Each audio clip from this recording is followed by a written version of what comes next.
வணக்கம் அனைவருக்கும் வணக்கம். டிஆர்பி மற்றும் பள்ளி கல்வித்துறையில் வந்திருக்க முக்கியமான தகவல்களை பற்றி இந்த வீடியோவில் பார்க்கலாங்க. 8 ஆசிரியர்கள் போராட்டத்திற்கு முன்னெடுப்பு எடுத்திருக்காங்க. அப்படின்றத பற்றி தான் முழுமையாக நாம் பார்க்கலாம்.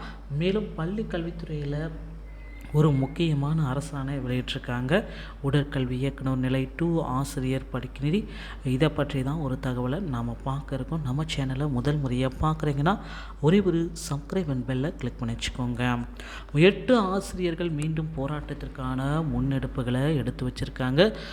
இதில் பார்த்திங்கன்னா எப்பொழுது அந்த போராட்டத்தில் தொடங்க இருக்காங்க அப்படின்ற அறிவிப்பு விரைவில் வெளியிட போகிறாரு மின்னல் ரவி அவர்கள். மின்னல் ரவி மற்றும் அவர் கூட இருக்கிற மீதமுள்ள 8 ஆசிரியர்கள் அனைவருமே போராட வந்துட்டாங்க. போராட்டம் அப்படின்னு பார்த்தீங்கன்னா ஆசிரியர்கள் டெட் தேர்வில் தேர்ச்சி பெற்ற ஆசிரியர்கள் மீண்டும் போராட்டத்தை கையில் எடுத்திருக்காங்க. இந்த போராட்டமானது மார்ச் மாதம் கண்டிப்பாக முதல் வாரத்திலேயே நடந்துடும். அதாவது மார்ச் 4லிருந்து 6-7க்குள்ளார இந்த போராட்டத்தை நடத்துறதுக்கு சொல்லியிருக்காங்க. அதாவது 63,224 பேர் பார்த்திங்கன்னா சென்னை வள்ளுவர் கோட்டத்தில் இந்த போராட்டம் நடைபெற இருக்கு.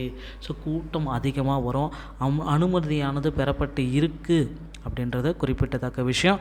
ஆசிரியர்களானது மீண்டும் தங்களுடைய கோரிக்கைகளை வலியுறுத்தி போராட்டத்தில் ஈடுபட போகிறாங்க. முன் அனுமதி பெற்ற மின்னல் ரவி அவர்கள் அதற்குண்டான அறிவிப்பை வெளியிட்டிருக்கிறது குறிப்பிடத்தக்க விஷயங்க. பல கட்ட கோரிக்கைகளுக்கு பிறகு இந்த போராட்டமானது நிகழ்த்திருக்கிறதா தகவல் சொல்லியிருக்காங்க. அடுத்து பார்த்திங்கன்னா ஒரு அரசாணை வெளியிட்டிருக்காங்க. பள்ளி கல்வித்துறையில் தமிழ்நாடு பள்ளி சார்நிலைப்பள்ளி 1/1/2024 நிலவரப்படி உடற்கல்வி ஆசிரியர் பணி நிலையிலிருந்து உடற்கல்வி இயக்குனர் நிலை 2ஆக பதவி பெற தகுதியானவர்கள் பட்டியலை தயார் செய்யப்பட்டது.